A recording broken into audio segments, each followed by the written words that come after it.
We are very close to our goal of 1,000 subscribers, but I still need your support. Please don't forget to take a second and subscribe to my channel.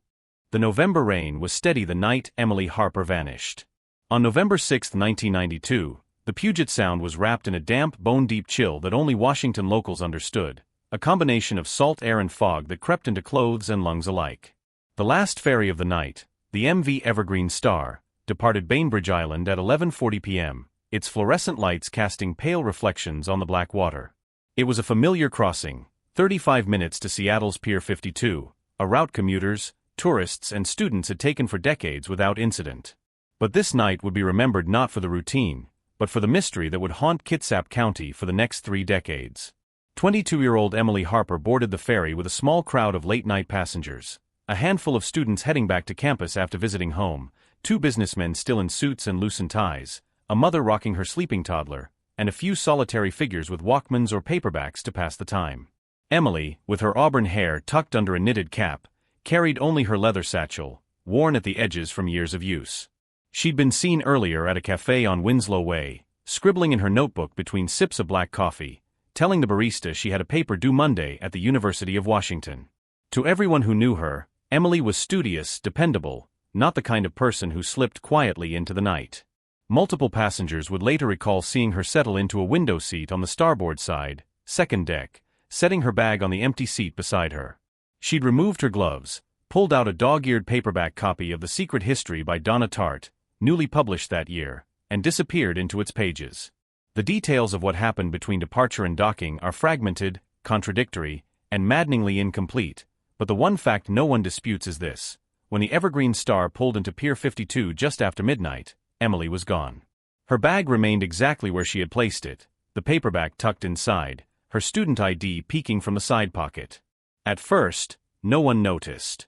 The crew began directing cars off the lower deck while foot passengers disembarked casually, some hurrying toward taxis, others trudging through the drizzle toward downtown apartments. The ferry crew did their standard sweep of the passenger decks, glancing for stray belongings. A janitor was the first to see the leather satchel, still sitting upright in the seat as if waiting for its owner's return. He picked it up, carried it to the lost and found bin near the ticket office, and thought nothing more of it. Only the following morning, when Emily failed to call her roommate as promised, did anyone begin to piece together what had happened, or rather, what had not happened. Detective Harold Hal Dunning of the Seattle Police Department would be called in by 9 a.m., already exhausted from a week that had included 2 armed robberies and a domestic homicide. At first, he assumed the case was a simple runaway. Students left school, skipped deadlines, escaped pressures. But as he sat across from Emily's roommate, Caroline Jensen, a different picture emerged. Emily wasn't the type to vanish. She was diligent, rooted, the daughter of a Navy veteran and a schoolteacher from Bremerton. She called home every Sunday evening, never missed deadlines, and had a tight-knit circle of friends who described her as both introverted and fiercely loyal. If Emily said she'd call, Caroline insisted, her voice trembling. She doesn't just disappear. By noon, Emily's parents, Margaret and Daniel Harper, were standing on the Bainbridge dock in the same spot their daughter had boarded less than 12 hours earlier. Daniel's Navy background gave him a quiet, rigid composure, but Margaret's grief spilled into panic as she demanded answers from ferry staff, Port Authority officials, and anyone who would listen. The ferry crew confirmed Emily had boarded. Several passengers remembered her reading near the window, but no one remembered seeing her disembark. That impossibility, the locked timeline between boarding and docking, would become the heart of the mystery. Emily had vanished somewhere between Bainbridge and Seattle, on a ferry surrounded by witnesses, cameras, and steel railings built precisely to prevent accidents. How could a young woman simply cease to exist in the middle of Puget Sound without anyone noticing? Detective Dunning began with the obvious possibilities. Could she have fallen overboard? The waters that night were rough but not violent, the kind that jostled coffee cups and rattled windows but rarely knocked passengers from their seats. Still, if Emily had stepped onto the deck, lost her footing and fallen, the icy waters would have swallowed her instantly. The Coast Guard was notified within hours. Search boats scoured the sound until dawn, their spotlights cutting across choppy waves, but no trace of Emily surfaced, no body, no coat, not even the knitted cap passengers swore she had been wearing.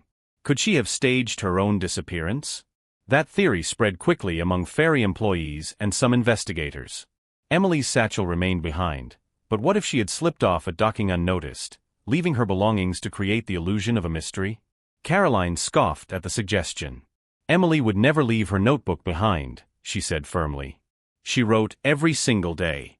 That satchel was her life. Indeed, a search of the bag revealed pages upon pages of handwritten notes, drafts of poems, fragments of essays. Emily might have been overwhelmed by school, by relationships, by the general weight of young adulthood, but abandoning her work, her words, was unthinkable. The interviews began to reveal unsettling inconsistencies. A businessman claimed he'd seen Emily stand up halfway through the crossing, tucking her hair behind her ear as she slipped toward the vending machines. Another passenger insisted she never moved, that she was still seated near the window when the ferry neared Seattle. A mother rocking her toddler recalled a red-haired girl, passing her on the stairwell to the upper deck around midnight. Were these all Emily? Or were people confusing details in hindsight, grafting memory onto rumor? Dunning, a seasoned detective, knew how unreliable eyewitness accounts could be, especially on a rainy night among tired passengers. The security cameras provided little help. In 1992, the system was primitive, covering mostly the vehicle deck and main boarding ramps. Footage confirmed Emily had boarded with a late-night crowd, her satchel slung across her body. But the upper passenger decks weren't fully covered. No footage showed her disembarking. To law enforcement, it was as if Emily had walked into the ferry's metal belly and simply evaporated. By the third day, Emily Harper's disappearance was front-page news across Washington. Seattle Times headlines called it the ferry mystery. Local television replayed footage of the Evergreen Star pulling into Pier 52 again and again, narrating the riddle. A young woman boards, a satchel remains, but the woman herself never steps onto the dock. Community members organized search parties along the waterfronts of both Bainbridge and Seattle, combing through driftwood and rocky beaches for any trace of a body. Nothing surfaced. The Harper family clung to hope, Margaret. Plastering missing person flyers on telephone poles, Daniel methodically calling hospitals, shelters, and even jails in case his daughter had been found disoriented or mistaken for someone else. "We just need to know," Margaret told a television crew, her voice breaking.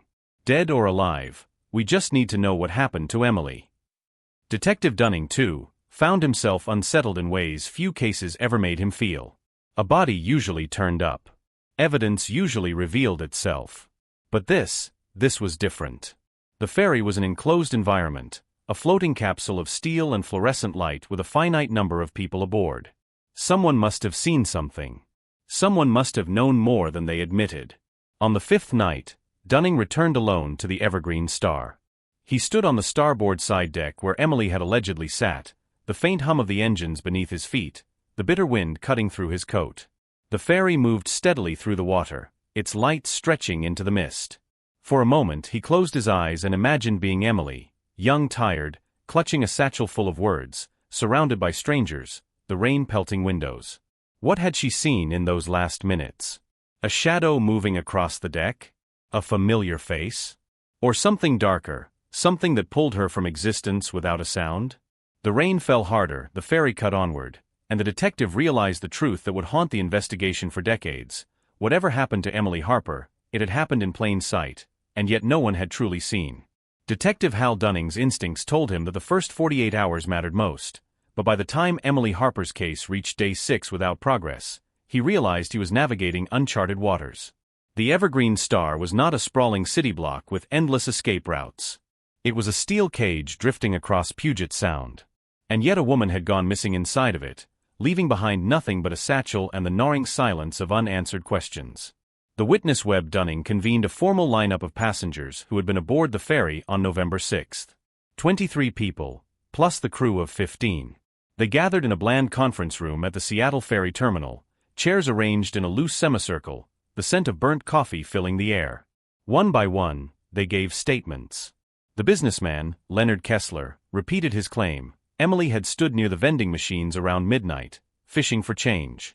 She looked unsettled. Kept glancing over her shoulder, he insisted. The mother with the toddler, Sandra Ortega, swore she saw a red-haired young woman hurrying past on the stairwell to the upper deck. She was clutching the railing like she was scared, Sandra said. A college student, Dave Rogers, remembered Emily clearly. She was still in her seat when we were pulling into Seattle. "I swear it. Head down, reading. 3 accounts. 3 different Emilys. Dunning scribbled notes furiously, his pen digging grooves into the paper.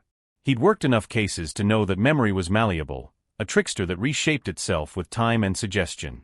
But the contradictions gnawed at him. How could Emily be in 3 places at once? The satchel, the bag, became an obsession. Forensic technicians combed through every inch of the leather satchel Emily had left behind. They found no fingerprints beyond Emily's own, no fibers that didn't match her clothing or apartment, no signs of tampering. But inside, tucked between the folds of her notebook, was something curious, a scrap of paper torn from a ferry schedule, words scribbled in hurried pen strokes. "Meet me on deck. Don't tell anyone." The handwriting analysis came back inconclusive. It bore similarities to Emily's own cursive, same slant, same looping Y, but there were enough inconsistencies to suggest it could have been forged, or written under stress. Was Emily lured to the deck by someone she trusted? Or was the note planted afterward, a cruel breadcrumb meant to mislead investigators? The crew under scrutiny. Attention turned to the crew of the Evergreen Star. Most were veterans of Washington state ferries, with spotless service records. But one name stood out, Mark Holloway, a deckhand with a disciplinary file thicker than his time cards. 2 reprimands for unprofessional conduct. 1 suspension for drinking on duty. When interviewed, Holloway shifted uncomfortably in his chair. He admitted he'd seen Emily. Yeah, she was sitting starboard side, second deck. Cute girl, red hair. I walked by once to check the railings. She didn't look up. But Holloway's timeline didn't line up with others. He claimed to have been near her seat at 11:50 p.m., 10 minutes after departure. Another crew member, however, placed him on the vehicle deck at that time. Holloway grew defensive. "You think I had something to do with this? I didn't even talk to her." His voice cracked, the denial too forceful. Dunning made a mental note. Holloway was sloppy, unreliable. But was he dangerous? The Harper family's war room. Meanwhile, Emily's parents had transformed their modest Bremerton home into a war room. Maps of Puget Sound were pinned to the walls, marked with red circles where the Coast Guard had searched. Margaret Harper made phone calls until her voice went hoarse. Hospitals, shelters, even psychic hotlines. Daniel Harper kept a ledger of every tip, every rumor, cross-referencing them with ferry schedules and weather reports. Reporters camped outside the house, their vans lining the quiet suburban street. Margaret, pale and exhausted, faced them each morning with a plea: "If you saw anything at all, please come forward." The community responded in waves. Volunteers walked the beaches with flashlights. Fishermen scanned the tides. But the sound yielded nothing. It was as if Emily had dissolved into the mist. A chilling lead: on November 14th, 8 days after Emily's disappearance, a call came into the police tip line. The voice was male, distorted, possibly deliberate. "I saw her," the caller said. "She wasn't alone. She went with him." "Who?" the dispatcher asked, heart pounding. A pause. Then, "Check the cameras. Upper deck. Near the lifeboats." The line went dead. When investigators pulled the grainy black and white footage from the upper deck cameras, their stomachs dropped. The timestamp read 12:03 a.m., just minutes before docking in Seattle. The image showed a blur of 2 figures near the lifeboats. One smaller, wearing what looked like a knit cap.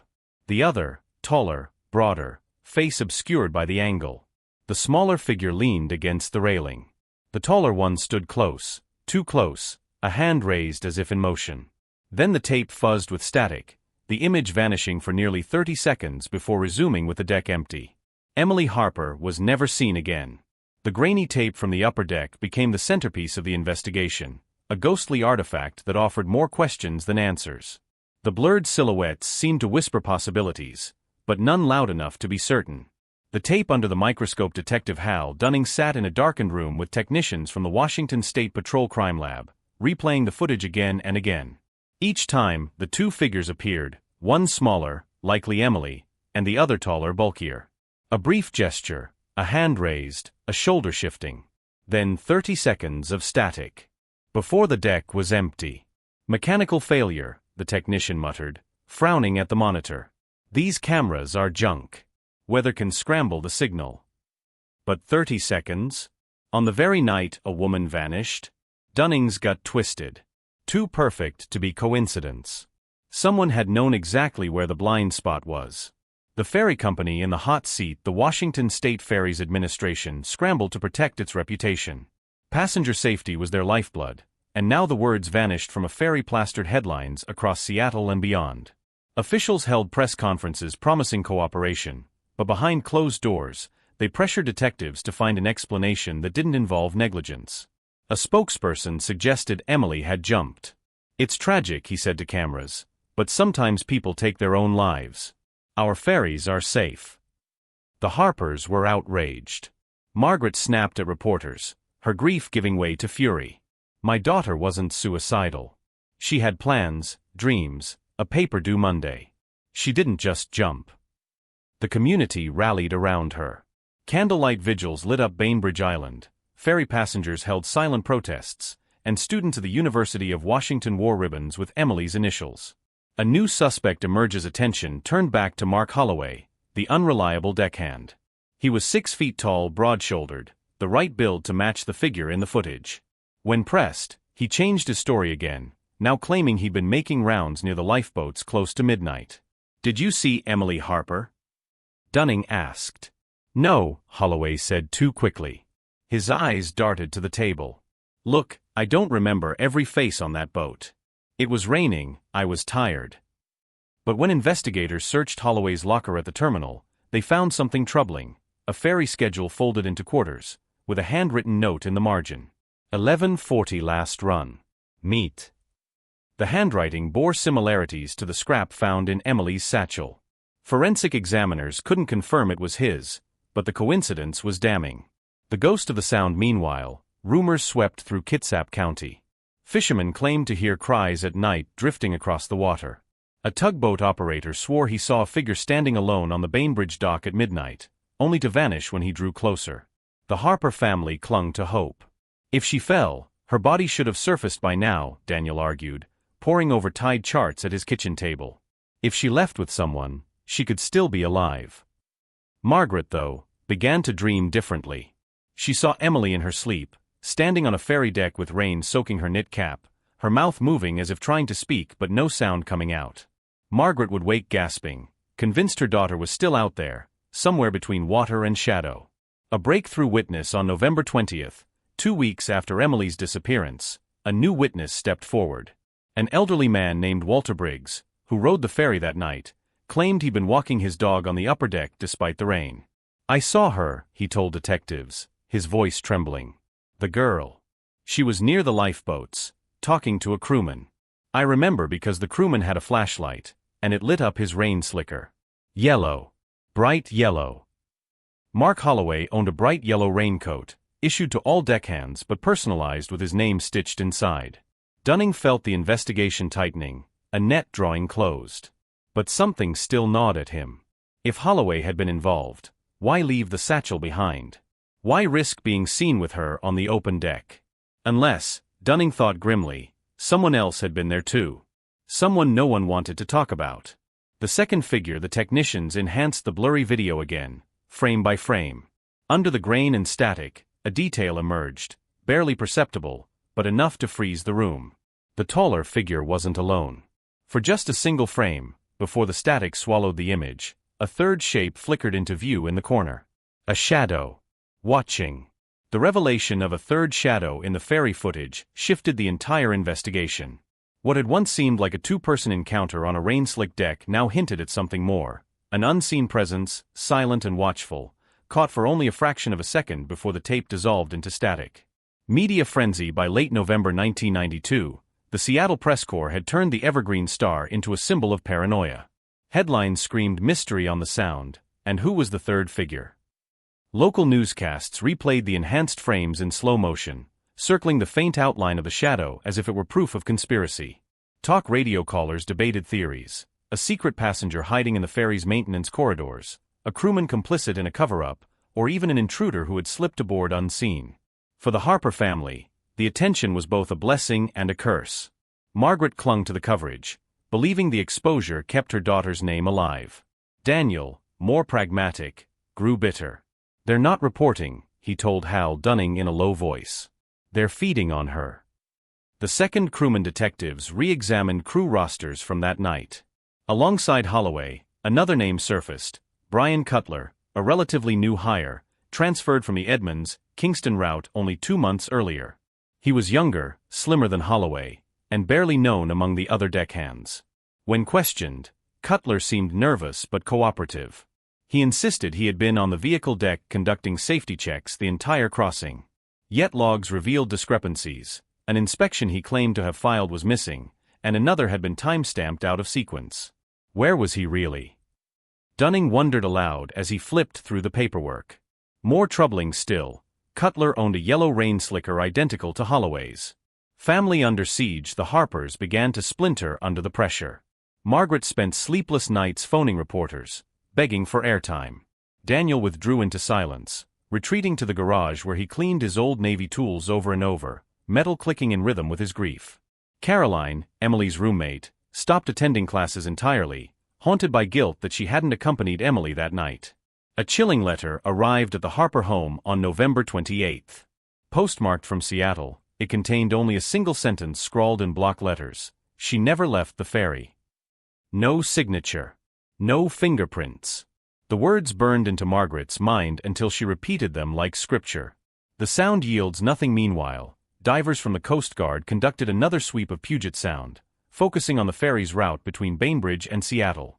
They scoured the cold black water, battling currents and visibility of less than 2 feet. They found nothing: no body, no clothing, not even debris that might suggest Emily had fallen or been pushed overboard. The lack of evidence only deepened the mystery. If Emily had gone into the Sound, the tide should have carried something ashore by now. Dunning knew bodies surfaced, eventually. Yet 2 weeks had passed, and the water remained silent. Pressure mounts. By December, the governor's office weighed in, urging the Department of Transportation and the State Patrol to resolve the matter swiftly. The ferry system was vital to Washington's economy, and ridership had dipped as rumors spread. People whispered about the ghost girl who vanished mid-crossing. Parents forbade children from riding the late-night runs. Dunning felt the weight of politics bearing down on him. The mayor wanted answers, the ferry administration wanted absolution, and the Harper family wanted the truth, each pulling him in different directions. A break in the static. On December 3, technicians running another enhancement of the upper deck tape uncovered a startling new clue. During the 30 seconds of static, faint lines of light bled through. Adjusted frame by frame, they revealed fragments of movement. A hand. Pale, thin fingers clutching the railing. Then sudden emptiness, as though the hand had been yanked away. The technician looked at Dunning grimly. This wasn't just equipment failure.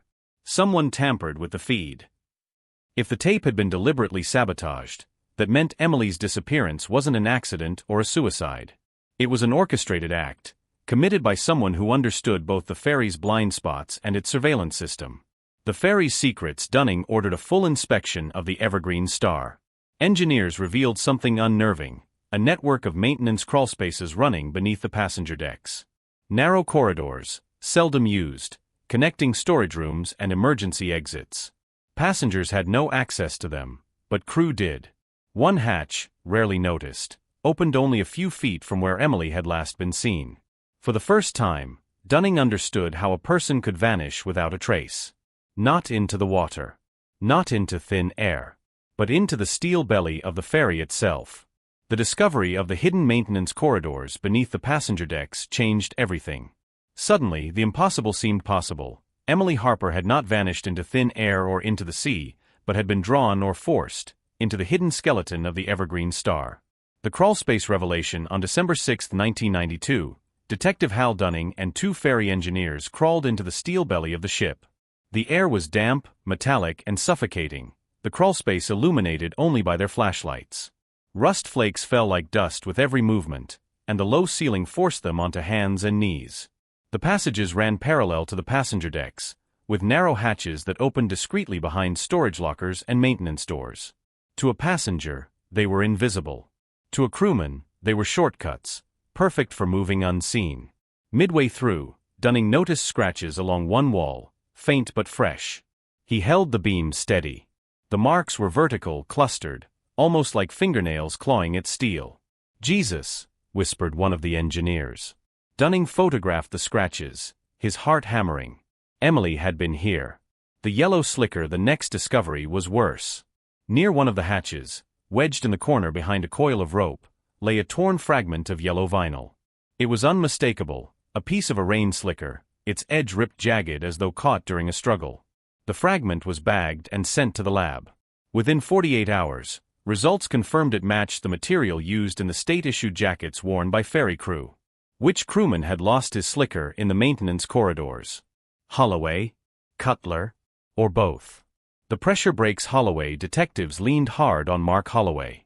They confronted him with the torn slicker, the inconsistent statements, and the eyewitness testimony of Walter Briggs. Holloway sweated through his shirt in the interrogation room, chain-smoking until his fingers trembled. "I didn't touch her," he repeated. "I saw her, yeah, but I didn't hurt her." "Then who did?" Dunning demanded. Holloway's eyes darted. His voice dropped. "Cutler was with her. I swear it. He told me to keep quiet." But when pressed for details, Holloway unraveled. His stories contradicted themselves.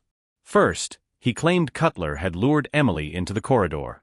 Then that Cutler had simply been nearby. Finally, he admitted he'd been drunk that night, sneaking whiskey from a flask, and maybe didn't remember things right. The confession was worthless, half-truths woven with desperation. The Harper family splinters by mid-December. The Harpers had fractured under grief.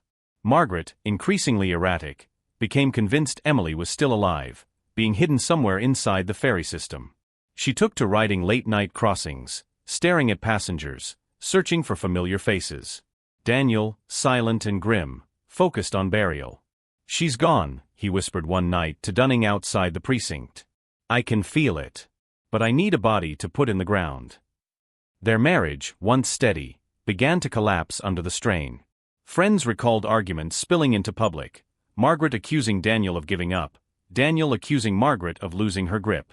The anonymous call on December 15th, the Seattle Police Department received another anonymous call. The same distorted male voice as before. "You're looking in the right place," the caller said. "But you don't understand. She never left the Sound." The line went dead before it could be traced. The phrase echoed in Dunning's mind. Never left the Sound. Did it mean she was drowned? Or that her body remained hidden somewhere in the ferry system itself? Christmas without Emily, the holidays brought no peace. Emily's empty seat at the Harper family table was a wound that refused to heal. Margaret left a wrapped gift, a new leather-bound notebook, beside her daughter's untouched plate. Daniel excused himself halfway through dinner, retreating to the garage. Caroline, Emily's roommate, visited with tearful apologies. "If I'd gone with her that night," she said, unable to finish. Margaret hugged her, but Daniel's silence was unforgiving. The Evergreen Star kept sailing, night after night, its deck scrubbed, its cabins filled with commuters and tourists. Yet for those who knew, every crossing was haunted. Passengers claimed to feel cold drafts near the lifeboats, to hear phantom footsteps in empty corridors. Some swore they saw a red-haired girl's reflection in the windows, though no one stood beside them. The case stalls. By January 1993, leads dried up. The torn slicker fragment proved inconclusive.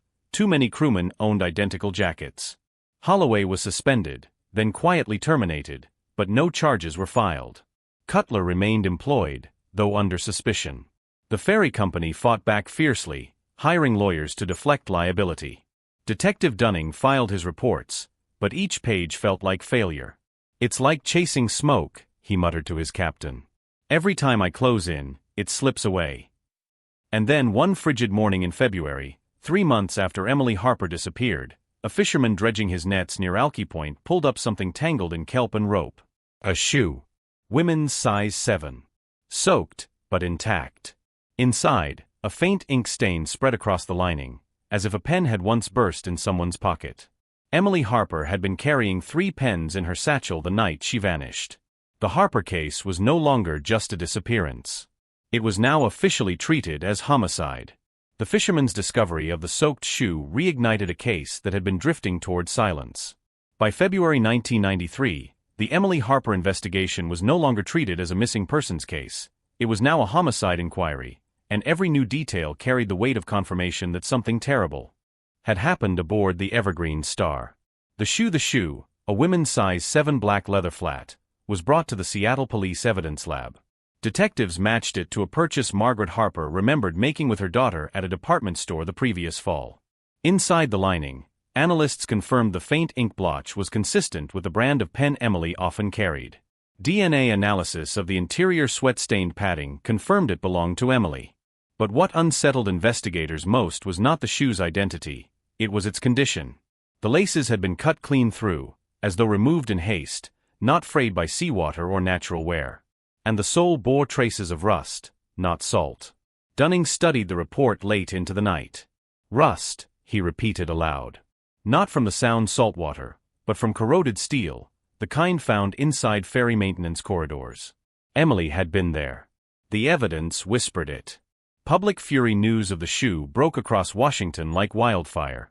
The Seattle Times ran the headline, "Ferry Killer? New evidence points to homicide in Harper case."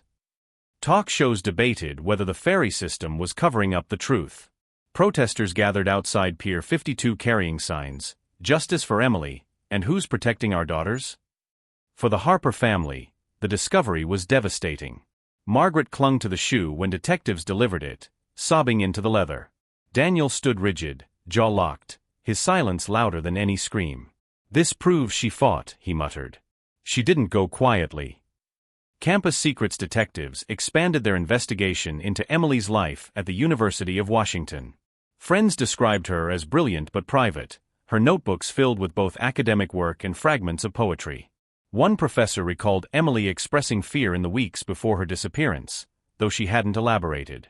A classmate came forward with a troubling detail. Emily had confided about a man who had been following her onto the ferry after late-night study sessions. She thought he was crew, the classmate said. She said he made her uncomfortable, always smiling too long, standing too close. The description fit Mark Holloway. But it also loosely matched Brian Cutler. Cutler under the lens detectives dug deeper into Cutler's past. His personnel file revealed a string of minor infractions at his previous post: lateness, failure to complete duties, inappropriate comments to female passengers. Nothing criminal, but a pattern. Then came the discovery of a sealed juvenile record in Kitsap County. With a court order, Dunning obtained it. At age 16, Cutler had been accused of following a girl home from school and cornering her in a park restroom. Charges were dropped after the family moved out of state. When confronted, Cutler grew pale. "That was nothing. A misunderstanding. I didn't touch her." But his eyes darted, his hand shook, and Dunning felt the familiar pulse of deceit. The missing camera logs in March 1993, another revelation, cracked the case open further. A technician from the Ferry Systems Maintenance Division revealed that camera logs from November 6, the night Emily vanished, had been partially erased. Specifically, the sequence covering 11:50 p.m. to 12:10 a.m., the exact window when Emily disappeared. The technician swore he hadn't touched the logs. "Someone accessed the system manually," he said. "You'd need clearance. Or inside knowledge." The ferry company downplayed the claim, calling it technical failure. But Dunning knew better. Someone had tampered with the system to hide what happened on that deck. Margaret's descent. Margaret Harper spiraled deeper into obsession. She began riding the Bainbridge ferry nightly, clutching her daughter's missing person flyers, staring into the mist. Passengers whispered about the grieving mother ghost, her silhouette reflected in the rain-specked windows. Daniel grew more withdrawn, taking double shifts at the Navy Yard just to escape the house. "She's losing herself," he admitted to Dunning. "And I can't stop it." A whisper from the past, then came a chilling call, this time traced to a payphone in Bremerton. The voice was again distorted, but steadier. "She's still there," it said. "Check the lifeboat compartment." The line cut off. Investigators boarded the Evergreen Star, searching every lifeboat housing. Behind one sealed panel, in a narrow cavity, they found a tangle of fibers, red wool. Forensic testing confirmed it was consistent with Emily's knit cap, the one multiple passengers recalled seeing her wear. She had been on that deck. She had been near those lifeboats. And then she was gone. Dunning's fear as the evidence piled up, so did Dunning's dread. Whoever had taken Emily hadn't just exploited the ferry's blind spots. They'd anticipated the investigation, tampered with records, and scattered just enough false trails to keep the truth buried. This wasn't sloppy, Dunning told his captain. This was calculated. And worse, whoever it was still rode those ferries, night after night, blending in with crew and passengers. Emily Harper's killer was hiding in plain sight. By spring 1993, the case had shifted from haunting mystery to a creeping sense of dread. The lifeboat discovery confirmed what Detective Hal Dunning had long suspected: Emily Harper had not fallen into the water by chance. She had been taken. The lifeboat compartment, the red wool fibers from Emily's knit cap were damning. Investigators swabbed the compartment for DNA, but the technology of the early 90s was crude. Results showed only mixed traces, possibly Emily's, possibly others.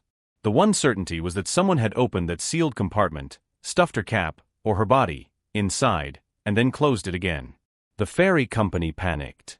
Executives convened emergency meetings, terrified that passengers would learn their lifeboats had been compromised. "We can't allow hysteria to cripple the system," one administrator snapped at Dunning. But the detective only glared. "Your system already lost a girl," he shot back. Public backlash. The press descended again, more vicious than before. Local news ran features with ominous ferry silhouettes against blood-red sunsets. Talk radio branded it the Ghost Ferry case. Some outlets accused Washington state ferries of harboring predators among their crew. Margaret Harper embraced the frenzy. She gave interview after interview, her voice rising with grief and fury. "Someone on that ferry knows what happened to my daughter. Someone saw something. And I will not stop until the truth is found." Daniel Harper recoiled from the spotlight, anger simmering beneath his silence. At home, the couple's arguments grew sharper, their grief no longer shared but weaponized against each other. A new witness steps forward on April 12, 5 months after Emily's disappearance. A ferry employee who had been silent until now came forward. Her name was Kelly Monroe, a night shift attendant who'd quit weeks after the incident. She told detectives she remembered seeing Emily on the second deck that night, alone but nervous, and that she'd also noticed Brian Cutler lingering near the stairwell, watching her. "I didn't think much of it," Kelly admitted, tears in her eyes. "Men stare. It happens. But when she disappeared, I couldn't stop thinking, maybe I should have said something." Dunning leaned in. "Did you see them together?" Kelly hesitated. "Not together, but close. Like he was waiting." Her statement wasn't proof, but it deepened suspicion. The paranoia builds. The ferry community turned hostile. Crewmen whispered about investigations, fearing one of their own was guilty. Holloway, suspended and bitter, told reporters he was being scapegoated. Cutler, still on payroll, worked his shifts under a cloud of suspicion, passengers staring as if he carried death in his pockets. Dunning himself grew restless, even paranoid. He started riding the Evergreen Star at odd hours, notebook in hand, watching passengers, memorizing faces. One evening, as rain hammered the deck, he swore he felt eyes on him. Turning suddenly, he glimpsed a figure retreating into the maintenance hatch. But when he pried it open, the corridor was empty, only the drip of condensation echoing through steel. A disturbing discovery in May, a maintenance sweep uncovered something chilling. Hidden deep in one of the crawlspaces was a small bundle wrapped in oil-stained cloth. Inside were personal items, a fountain pen, a silver locket, and a torn notebook page. The pen and locket were confirmed as Emily's. The notebook page bore half-finished lines of poetry in her handwriting. "The sea keeps its secrets, the ferry carries them home." The final line trailed into a jagged scrawl, ink blotched as if the pen had been snatched away mid-word. The killer's signature? The placement of the items troubled Dunning. They weren't hidden well enough to stay undiscovered forever. It felt staged, planted, almost like a signature. A taunt. Someone was playing with them, feeding just enough to keep the case alive but unsolved.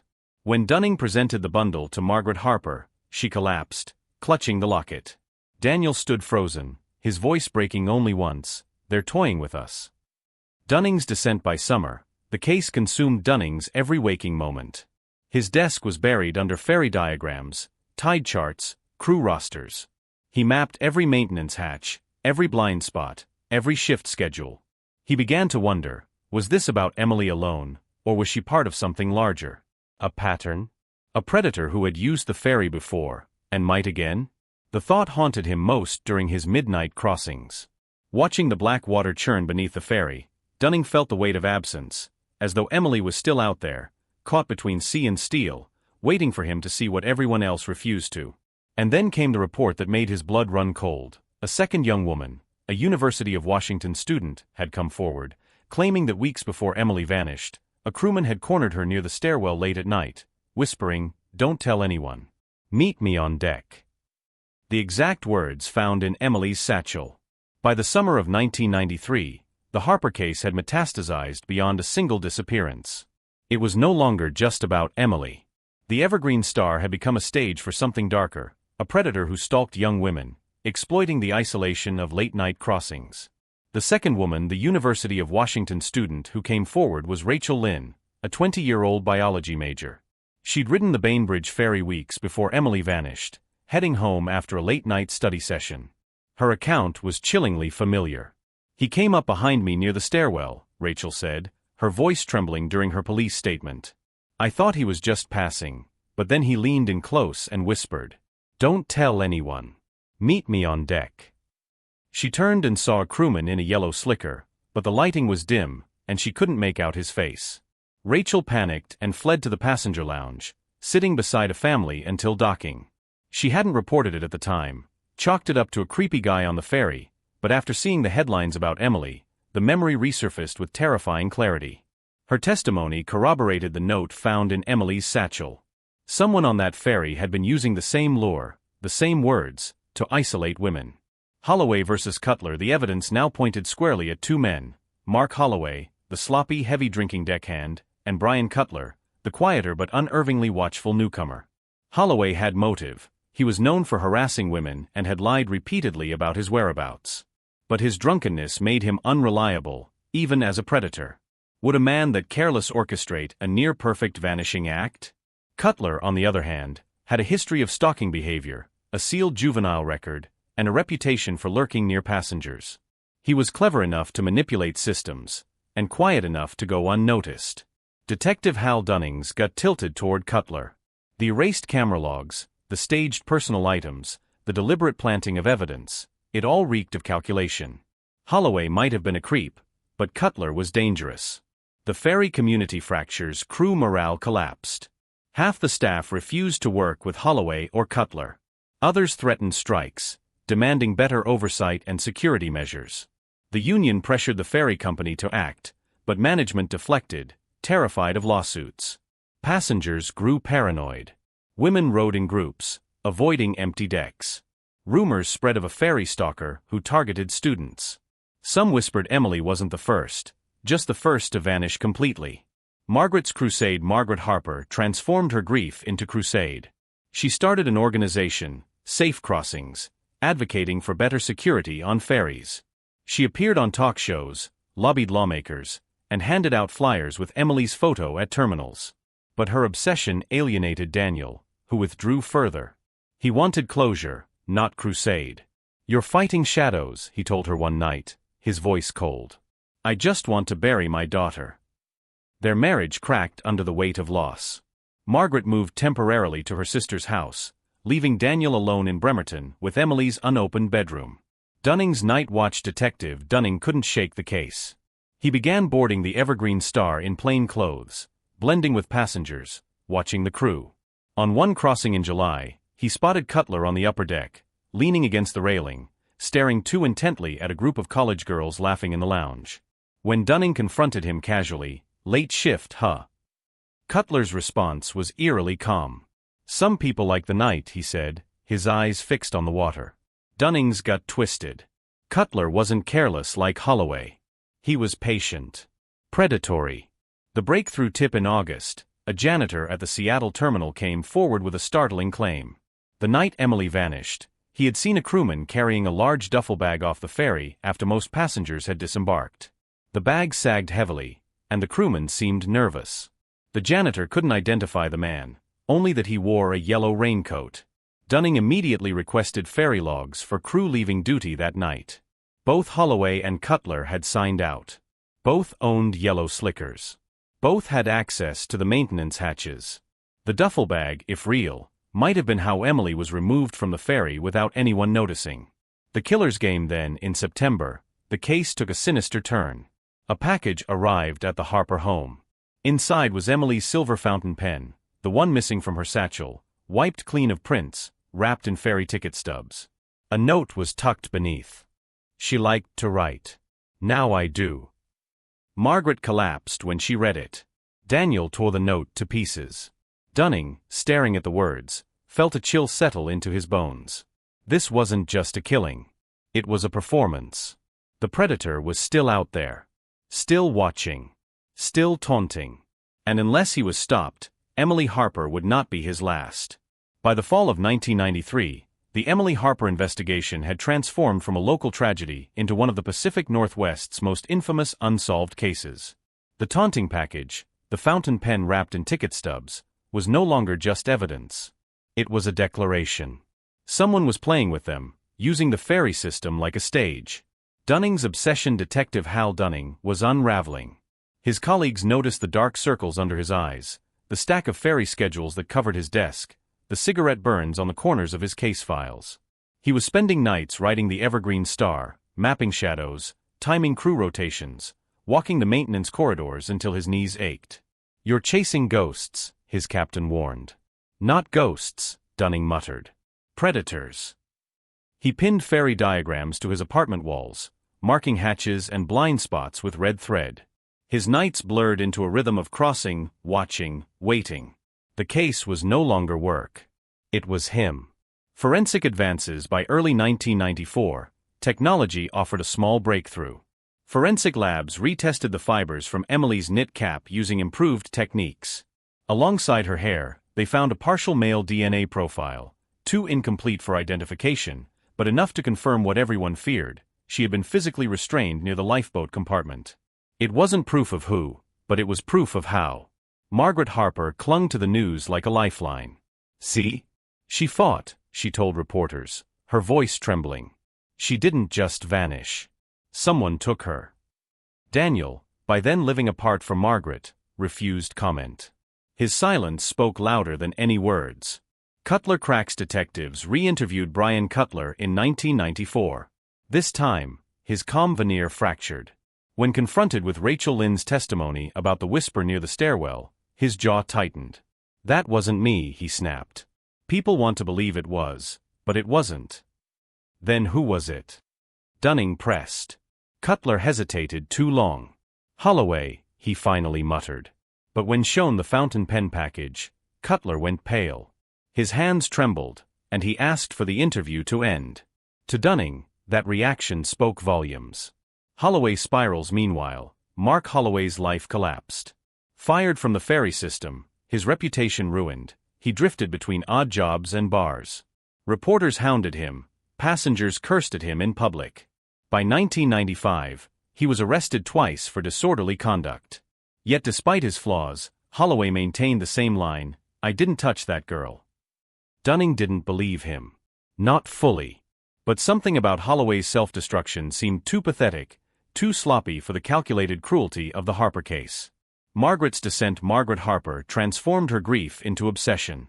She filled binders with letters from psychics, theories from strangers, and maps of Puget Sound marked with pins.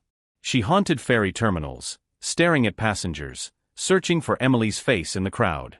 Her group, Safe Crossings, gained traction, lobbying for better lighting, more cameras, and stricter crew background checks.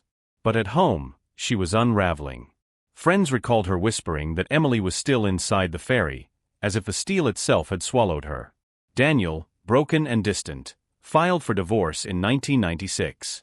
"She loves the case more than our daughter," he told a co-worker. "It's all she has left." The copycat fear. Then came another scare. In 1997, a teenage girl reported being approached by a man in a yellow rain slicker aboard a different ferry, the MV Cascadia. He had whispered the same words: "Don't tell anyone. Meet me on deck." This time, the girl screamed. Passengers intervened. The man fled into the crowd, disappearing before crew could identify him. The whisper had returned. Was it the same predator, still prowling years later? Or had the Harper case spawned imitators, men intoxicated by the legend of the girl who vanished from the ferry? Dunning's breaking point. By the late 1990s, Hal Dunning was nearly consumed. His colleagues described him as a ghost himself, haunting ferry crossings, muttering theories about corridors and shadows. He missed promotions, lost sleep, alienated family. In 2001, after nearly a decade of chasing shadows, he retired early, his final case report unfinished. The Harper file was passed to younger detectives who lacked his obsession. To them, it was just another cold case in a room full of them. But for Dunning, it was personal. He kept copies of the files at home, convinced the ferry predator would resurface. And then, in 2007, 14 years after Emily vanished, he got the call he'd always feared. Divers working near a decommissioned dock in Kitsap County discovered human remains tangled in rusted chains and debris. The bones were fragile, long submerged, but still clothed in fragments of fabric. A red wool thread clung to the ribs like a ghost. The medical examiner's report was chillingly conclusive. Emily Harper had finally been found. The discovery of Emily Harper's remains in 2007, nearly 15 years after she vanished from the Evergreen Star, cracked open a case that had haunted Puget Sound like a phantom. What had once been whispers and theories was now bones, fabric, and forensic evidence. The truth could no longer be buried in the tide.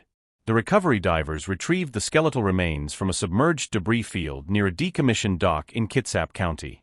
Rusted chains wrapped around the ribcage suggested intentional weighting. Bits of decayed rope still clung to the ankle bones. Most haunting of all, a fragment of red wool, the same knit cap fibers found years earlier, remained knotted in the strands of hair. The medical examiner confirmed the identification through dental records and mitochondrial DNA. Emily Harper had been found. But the manner of her death was unmistakable: homicide. Cause of death was listed as blunt force trauma to the skull, consistent with a violent blow before her body was disposed of in the Sound. The breakthrough technology had advanced since the early 90s. Forensic analysts re-examined the red wool fibers and the cap fragment, this time extracting a full male DNA profile. It matched the partial sample taken years before from Emily's knit cap near the lifeboat compartment. The profile was run through CODIS, the National DNA Database. The match returned in seconds. Brian Cutler. His genetic markers were already in the system from a DUI arrest in 2004 that required mandatory DNA collection. The case that had tormented Seattle for over a decade finally had its killer.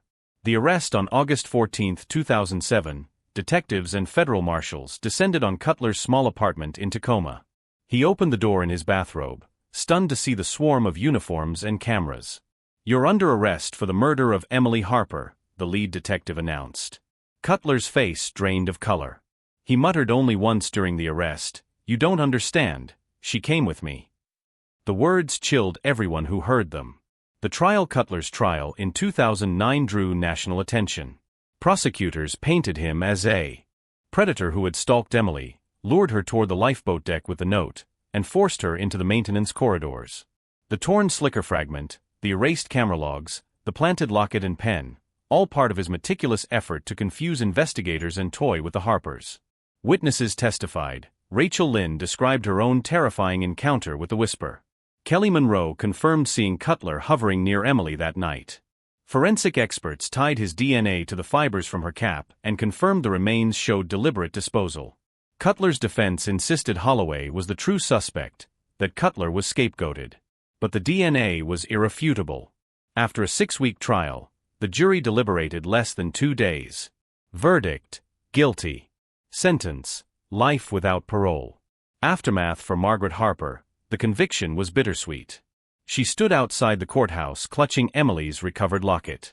"We have justice," she told reporters, her voice trembling. "But I don't have my daughter." Daniel, grayer and quieter, attended silently, nodding only once when the sentence was read. Their marriage was long gone, but for a moment in the courtroom, grief bound them again. Detective Hal Dunning, now retired, sat in the back row. Tears blurred his vision as the verdict was announced. For 15 years, the case had consumed him, stolen sleep, strained his sanity. At last, he had the answer he'd chased across endless ferry rides and sleepless nights. Yet he felt no triumph, only emptiness. The legend of the ferry, the Evergreen Star, still sails Puget Sound today, its decks carrying commuters who whisper about the girl who never reached Seattle. Passengers leave flowers at the Bainbridge terminal every November 6th. Some swear they still feel her presence on the upper deck. a fleeting reflection in the glass, auburn hair beneath a knit cap, staring out toward the city lights she never reached.